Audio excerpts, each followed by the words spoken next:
हालात वो न रखें जो हौसलों को बदल दे, बल्कि हौसला वो रखो जो हालातों को बदल दे। हेलो फ्रेंड्स, मैं पुरुषोत्तम प्रियदर्शी आज आप लोग के लिए बायोलॉजी का पार्ट 6 लेके आया हूँ, जो कि काफ़ी ही महत्वपूर्ण पार्ट रहेगा। और ये आज बायोलॉजी का लास्ट पार्ट है। आप लोग इससे पहले 1 से लेके 5 तक हमने पार्ट को कवर किया है, और जिन्होंने भी अभी तक नहीं देखा वो जाके ज़रूर एक बार हमारे चैनल पर देख लें। चलिए आज स्टार्ट करते हैं पार्ट 6। कोशिका विभाजन को सर्वप्रथम किसने देखा था?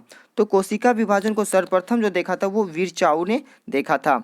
आइए नेक्स्ट क्वेश्चन है, रासायनिक दृष्टिकोण से कोशिका झिल्ली किसकी बनी होती है? तो कोशिका झिल्ली जो बनी होती है वो फास्फोलिपिड एवं प्रोटीन की बनी होती है कोशिका झिल्ली। आइए नेक्स्ट देखते हैं, 1861 ईस्वी में किस वैज्ञानिक ने जीव द्रव्यवाद का प्रतिपादन क्या था? तो मैक्स शुल्ज जो था वो उन्होंने 1861 में जीव द्रव्यवाद का प्रतिपादन किया था। कौन सा अंग प्रायः जंतु कोशिका में उपस्थित नहीं होता है? तो लवक। लवक जो है वो जंतु कोशिका में नहीं होता, बल्कि वो पादप कोशिका में पाया जाता है, परंतु वह जंतु कोशिका में नहीं होता है। नेक्स्ट है माइटोकॉन्ड्रिया। माइटोकॉन्ड्रिया किस में अनुपस्थित होता है? तो माइटोकॉन्ड्रिया जो अनुपस्थित होता है, आपका आंसर हो जाएगा जीवाणु। जीवाणु में माइटोकॉन्ड्रिया क्या होता है? अनुपस्थित होता है। माइटोकॉन्ड्रिया को ही क्या कहते हैं हम लोग? पावर हाउस कहते हैं। ऊर्जा गृह जो कहा जाता है वो माइटोकॉन्ड्रिया को कहा जाता है। नेक्स्ट है जीन शब्द का प्रयोग सर्वप्रथम किसने किया था? तो जीन शब्द का प्रयोग सबसे पहले जोहानसन ने जीन शब्द का प्रयोग किया था। उसके बाद एक गुणसूत्रों का निर्माण किस पदार्थ से होता है? तो क्रोमेटिन। क्रोमेटिन से जो है वो पदार्थ है उनसे गुणसूत्रों का क्या होता है? निर्माण होता है। मानव में जो है 46 गुणसूत्र यानी कि 23 जोड़े गुणसूत्र पाए जाते हैं। नेक्स्ट है माइटोकॉन्ड्रिया का भीतरीकरण क्या कहलाता है? तो माइटोकॉन्ड्रिया की जो भीतरी वाला भाग होता है वो जो कहलाता है वो क्रिस्टी कहलाता है। डीएनए से आरएनए बनाने की विधि को क्या कहते हैं? डीएनए से आरएनए बनाना है तो ट्रांसक्रिप्शन। अगर आरएनए से डीएनए बनाने की विधि पूछता तो रिवर्स ट्रांसक्रिप्शन होगा। आइए नेक्स्ट देखते हैं, डीएनए का फुल फॉर्म होता है डिऑक्सी न्यूक्लिक एसिड, और डिऑक्सी राइबोन्यूक्लिक एसिड, और आरएनए का राइबोन्यूक्लिक एसिड होता है। आइए नेक्स्ट देखते हैं, अनुवांशिक संबंधी प्रयोग के लिए मेंडर ने किस पौधे का चुनाव किया था? मैंने फर्स्ट या सेकंड वीडियो में इसके बारे में बताया भी था कि अनुवांशिक संबंधी प्रयोग के लिए मेंडर जो लिया था पौधा वो मटर का पौधा को चुना था। उसके बाद है अनुवांशिकता का अनुवांशिक क्रिया की मूल इकाई क्या है? तो जीन। अनुवांशिकता या अनुवांशिक की जो मूल इकाई की बात करें तो वो जीन है। नेक्स्ट है गुणसूत्रों में पाए जाने वाले अनुवांशिक पदार्थ को क्या कहते हैं? जीनोम। गुणसूत्र में जो पाए जाने वाला अनुवांशिक पदार्थ है उसे हम लोग जीनोम कहते हैं। पाचक नाल का विस्तार कहाँ से कहाँ तक होता है? तो पाचक नाल का विस्तार जो होता है वो मुख से मल द्वार तक होता है। इसके बारे में भी हमने बताया था। तो आपका जो भोजन जो पचने का स्टार्ट होता है तो वो जो पचता है, जैसे आप भोजन को बक्कल कैविटी यानी कि मुंह में लेते हैं तो वहाँ से ही भोजन पचना स्टार्ट हो जाता है। उसके बाद भोजन जो आपका ग्रास नली में जाता है, ग्रास नली के बाद भोजन अमाशय में जाएगा। अमाशय में भी 3 भाग होता है, इसके बारे में बताया था हम, कार्डियक, फंडिक, पैरोलिक, ये यहाँ अमाशय का 3 भाग। उसके बाद आपका भोजन वहाँ से कहाँ चल जाता है? तो उसके बाद भोजन जो जाता है आपका छोटी आंत में जाता है, और वहाँ पूर्णतः भोजन का पाचन होता है। छोटी आंत में भी 3 भाग होता है, जेजुनम, डेडुनम और इलियम। उसके बाद छोटी आंत के बाद वहाँ से जल, जितना भी जल का अवशोषण वो बड़ी आंत में होता है। उसके बाद भोजन जो मल परित्याग के द्वारा क्या होता है वो बाहर निकल जाता है। आई होप कि आप इसे अच्छे से समझ चुके होंगे। नेक्स्ट है पाचक नाल की लंबाई लगभग कितनी होती है? तो ये जो पाचक नाल की जो लंबाई होता है बक्कल कैविटी से लेकर वहाँ तक की नीचे तक का मल द्वार तक का, तो आपका 33 फीट तक होता है। कितना होता है? तो 33 फीट का होता है। नेक्स्ट देखते हैं अमाशय की लंबाई लगभग कितनी होती है? 30 सेंटीमीटर। अमाशय की लंबाई जो होता है 30 सेंटीमीटर होता है, जहाँ पे भोजन क्या होता है? स्टोर होता है। अमाशय में ना भोजन स्टोर होता है। उसके बाद वहाँ से पचने का काम छोटी आंत कर लेगा, जल अवशोषण करेगा आपका बड़ी आंत। नेक्स्ट है पीत का रंग किस प्रकार होता है? तो पीत का जो रंग होता है पीला और हरा। पीला और हरा होता है। पीत का पीएच मान 7.7, अर्थात हम कह सकते हैं कि पीत क्या है? अम्ल या क्षार? तो क्षारीय। पीएच मान के बारे में भी हमने बताया था। पीएच मान का जो खोज किया था, इसको पीएच का फुल फॉर्म होता है पावर ऑफ हाइड्रोजन। इसके खोज जो सोरेनसन ने किया था 1909 ईस्वी में। एक बार हम लोग पीएच को रिवीजन कर लेते हैं। तो सबसे पहले जानते हैं पीएच के बारे में। तो पीएच के बारे में आपको बता दिए, पावर ऑफ हाइड्रोजन, और हाइड्रोजन नापने का काम करता है उसका पावर। तो 7 से अगर कम रहेगा तो आपका अम्लीय हो जाएगा, 7 से ज़्यादा रहेगा तो क्षारीय हो जाएगा, अगर 7 रहेगा तो उदासीन। तो जल जो है आपका उदासीन है। और दूध का पीएच मान 6.4 होता है, जबकि सिरका का 3 से लेकर 4। रक्त का बात करेंगे तो 7.4, आंसू भी 7.4 होता है। नींबू का पीएच मान 2.4 और उसके बाद शराब का पीएच मान 3.5। मानव मूत्र का पीएच मान 4.8 से लेकर 8.4। समुद्री जल का पीएच मान 8.1। लार का पीएच मान 6.3 से लेकर 7.5 तक होता है।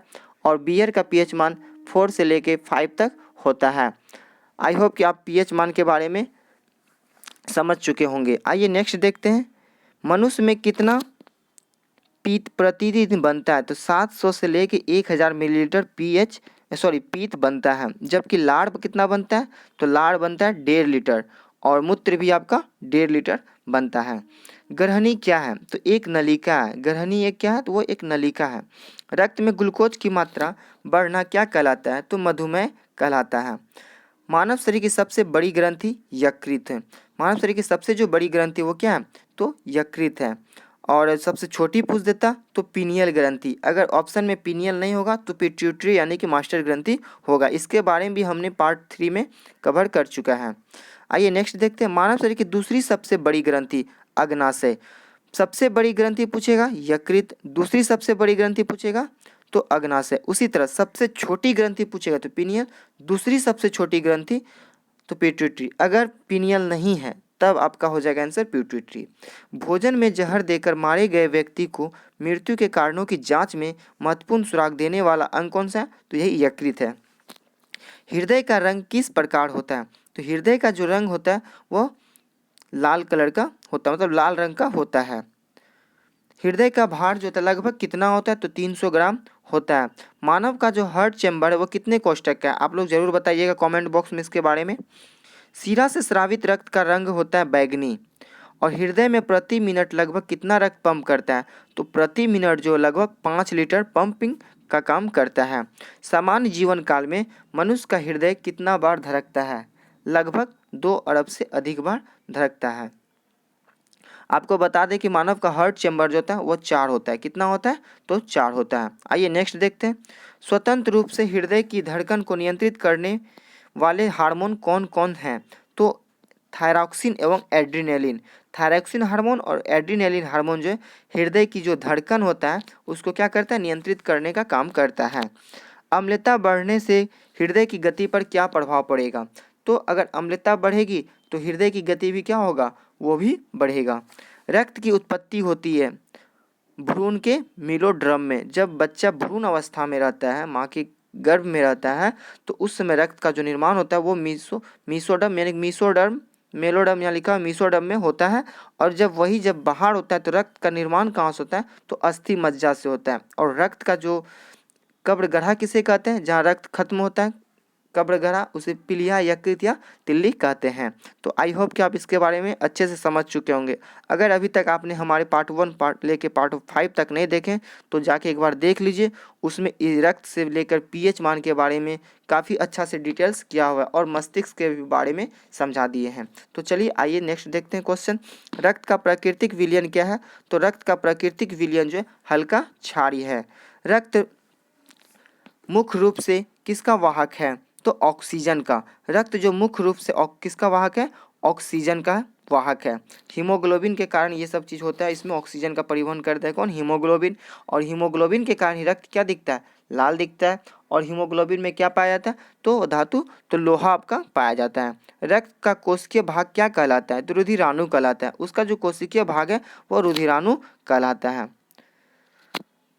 उसके बाद है हीमोग्लोबिन में पाए जाने वाला रंजक है हीम। हीमोग्लोबिन में पूछते हैं कौन सा रंजक पाया जाता है, तो हीम रंजक पाया जाता है। लाल रक्त कणों का निर्माण कहाँ होता है, तो अस्थि मज्जा में होता है। अभी जस्ट हमने बताया कि रक्त कणों का जो निर्माण होता है अस्थि मज्जा में, जबकि भ्रूण अवस्था में रहेगा तो मेसोडर्म में निर्माण होता है रक्त का। श्वेत रक्त कण का मुख्य कार्य क्या है, तो रोगों से रक्षा करने का काम जो करता है वह श्वेत रक्त कण का ही है। तो वह श्वेत रक्त जो WBC होता है, जिसका जीवन काल 1 से 4 दिन तक होता है, ये रोगों से क्या करता है, रक्षा करने का काम करता है। नेक्स्ट है आज का लास्ट क्वेश्चन, रक्त थक्का बनाने में सहायक विटामिन है, तो विटामिन के। विटामिन के ही से कारण क्या होता है, रक्त का थक्का बनता है। आई होप कि आज का भी क्लास अच्छा रहा होगा। अगर अभी तक आपने हमारे चैनल पे पार्ट 1 से लेके पार्ट 6 तक बायोलॉजी का कवर नहीं किया प्रश्न, तो सारे प्रश्न एक बार आप लोग जरूर देखें। आप लोगों को काफ़ी से ज़्यादा क्वेश्चन रिवीजन तो होगा ही, और उसके साथ साथ बहुत सारी बातें जानकारी आपको मिलेगा। अगर ये सेशन अच्छा रहा होगा आप लोगों के लिए, तो आप लोगों के लिए हिस्ट्री, फिजिक्स और केमिस्ट्री का सेशन लेके हम जरूर आएंगे। मिलते हैं नेक्स्ट सेशन में, तब तक के लिए जय हिंद।